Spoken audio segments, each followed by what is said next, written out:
పద్మపీఠం, దాని మీద ఆయన పాదాలు, మెడలో వేసుకున్నటువంటి సాలగ్రామాల మాడలు,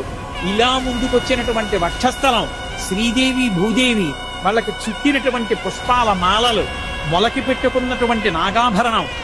ఆ పైన ఈ చేత్తో పట్టుకున్నటువంటి చక్రం, ఈ చేత్తో పట్టుకున్నటువంటి శంఖం, ఇలా చూపిస్తున్నటువంటి వరదహస్తం, దాని నిండా వజ్రాల తాపడం, ఇందరికీ అభయం ములిచ్చు చేయి కందువకో మంచి బంగారు చేయి అని అన్నమయ్య పొంగిపోయినటువంటి ఆ చెయ్యి, చున్నా చుట్టినట్టున్న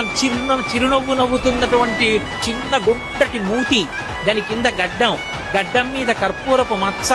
కళ్ళు ముక్కు కప్పుతూ పై వరకు పెట్టినటువంటి ఊర్ధపుండ్రాలు, దాని మీద అంత పొడుగున వజ్రాలు తాపడం చేసినటువంటి కిరీటం,